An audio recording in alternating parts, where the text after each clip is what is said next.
कझाकिस्तानमध्ये विमान कोसळले, 60हून अधिक जणांचा मृत्यू झाल्याची भीती व्यक्त केली जाते। कझाकिस्तानमध्ये विमान अपघात झालेला आहे। या अपघातात 60 जणांचा मृत्यू झाल्याची भीती व्यक्त केली जाते। अझरबैजानहून रशियाला जाणारं विमान कोसळलं आहे। कझाकिस्तानमध्ये मोठी विमान दुर्घटना, 72 जणांना घेऊन जाणारं विमान कोसळलंय। विमान अपघाताच्या ठिकाणी अग्निशमन दलाचे जवान दाखल झालेत। रशियाला जाणारे प्रवासी विमान कझाकिस्तान इथे कोसळलं आहे। माझ्या सहकारी नयन कारेकर आपल्यासोबत फोन लाईनवरून जोडलेत। नयन, काय अधिकची माहिती? आपण बघू शकतो की फारच धक्कादायक घटना आहे। हे विमान लँडिंग करणारच होतं, त्यावेळेला हा अपघात झाल्याचं दृश्यांमधून आपल्याला दिसून येत आहे। ह्याच्यामध्ये जवळपास 105 प्रवासी होते आणि 5 कर्मचारी होते। धावपट्टीवर उतरण्याच्या तयारीत असतानाच हे विमान कोसळलेलं आहे आणि याचा जो व्हिडिओ आहे तो आता सुद्धा सोशल मीडियावर सगळीकडे व्हायरल होतो आहे।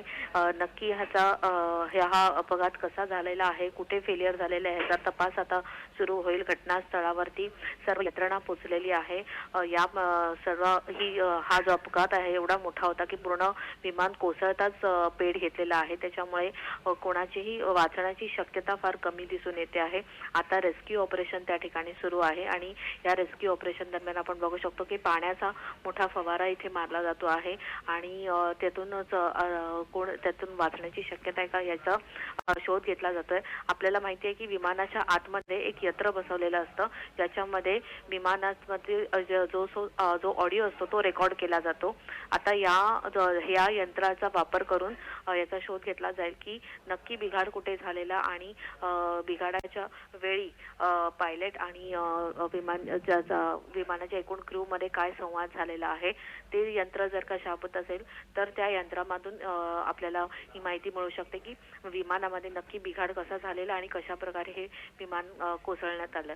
त्याच्यामुळे आता थोड्या वेळाने ह्या सगळ्या गोष्टी थोड्या स्पष्ट होतील, परंतु एकूणच परिस्थिती पाहता जे 105 प्रवासी आणि 5 क्रू मेंबर आहेत त्यांच्या वाचण्याची शक्यता फारच कमी दिसते। जी नयन, धन्यवाद आपण दिलेल्या माहितीसाठी।